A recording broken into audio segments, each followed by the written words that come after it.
Welcome or welcome back to the Trail and Ultra Running Training Podcast. If you enjoy this information, then please leave a rating, a review, or just share it with somebody. All of these things tell the wherever you're looking or watching this or listening to it that you like it and that maybe someone else would like it. So they push it to more people. So if you go do that, I would really appreciate it.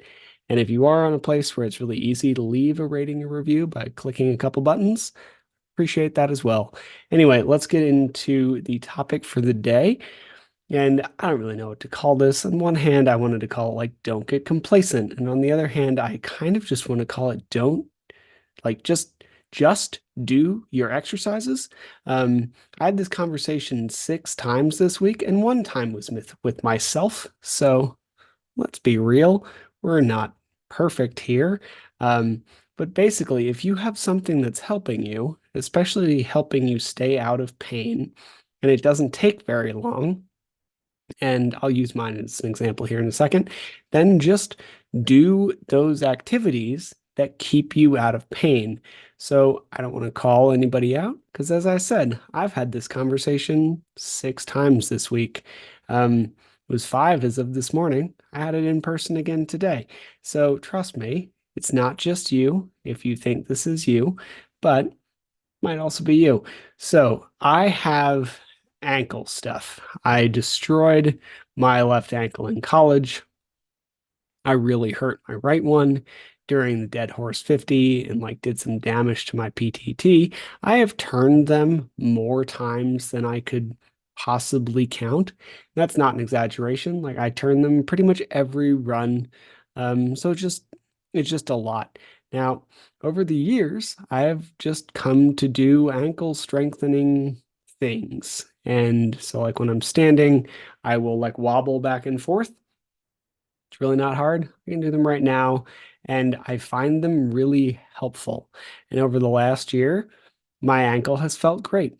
To be fair, I also wasn't really running due to health concerns and problems and new puppy, etc. Right?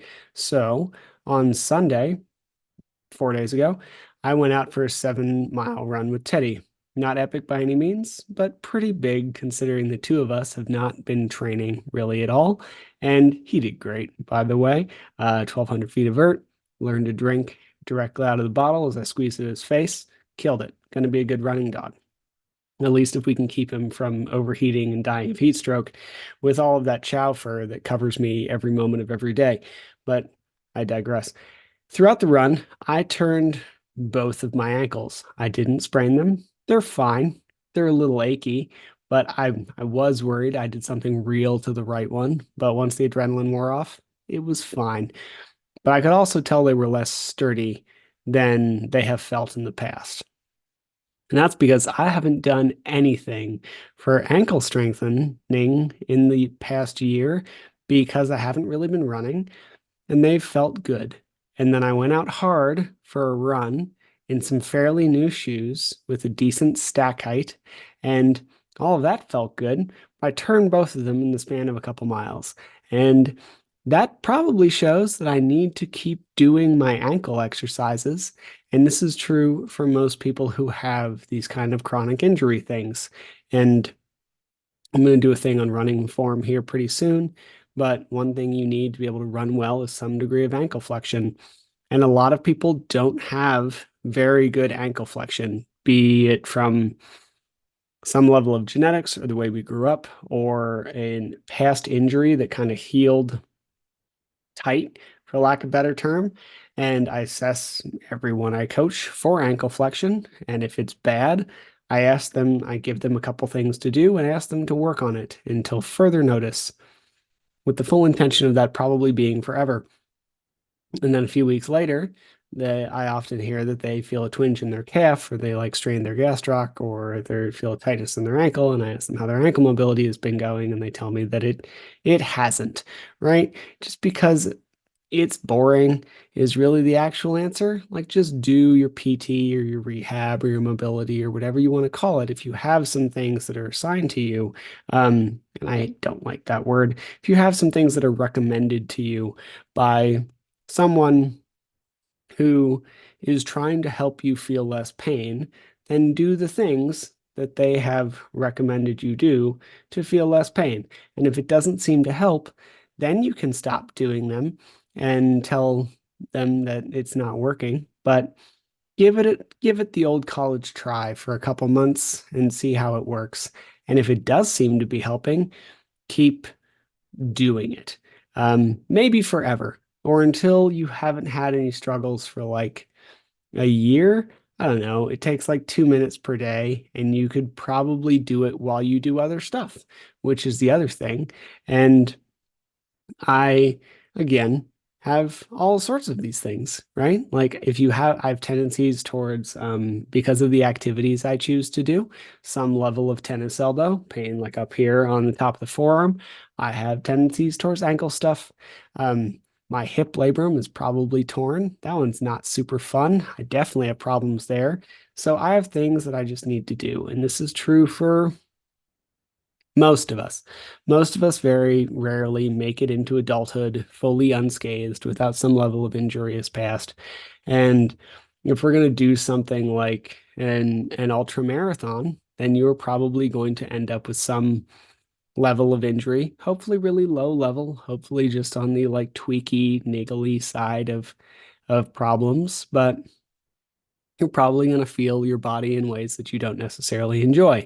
And if there are things that seem to help, then keep doing them. So for me, like I'm going to get back to doing ankle strengthening work. Again, doing it right now. It's not that hard to do. I can do it. I just need to stand here and move my ankle back and forth. And I'm going to stop doing it when I haven't turned my ankle for like 6 to 12 months and I'm running at a volume that I'd like to be running.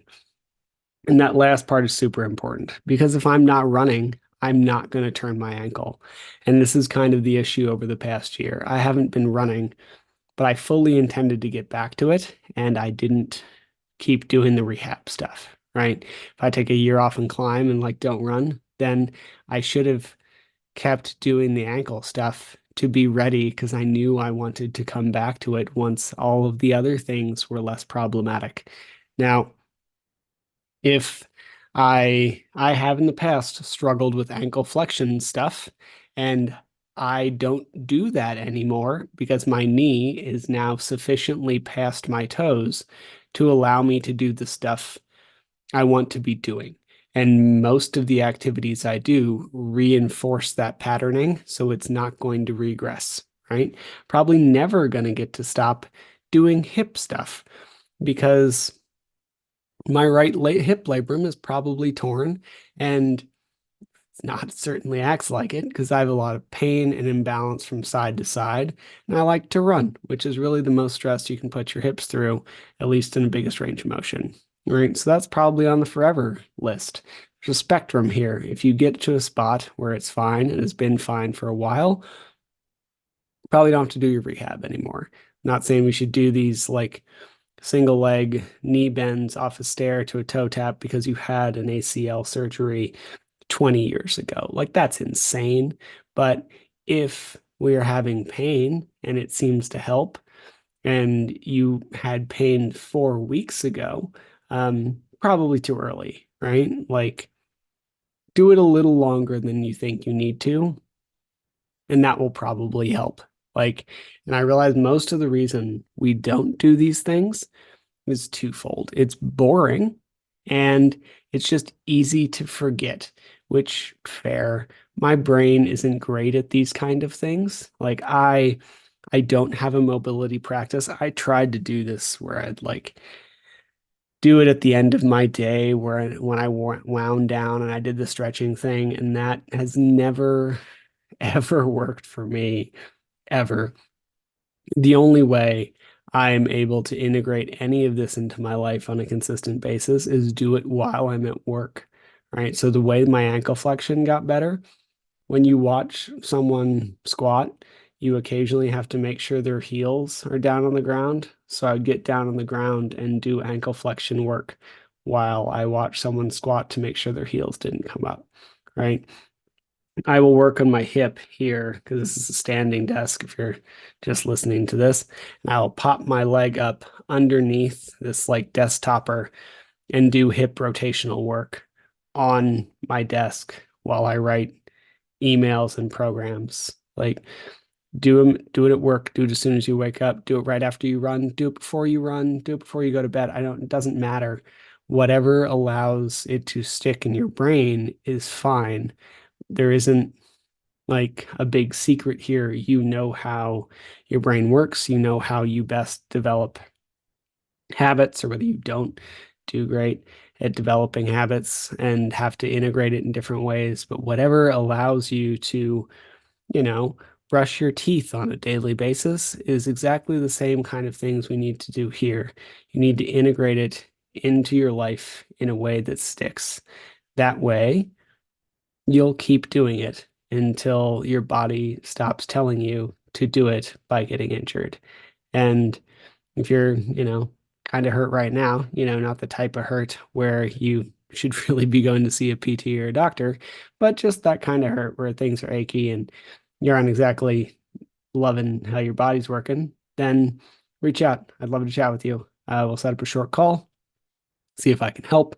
And if you're willing to deal with my particular brand of nonsense, and if both of those things seem to be true, then we can see what the next best option is. So shoot me a DM or whatever, and we can set it up. Have a great day. Go do go do rehab things. I'll be back soon.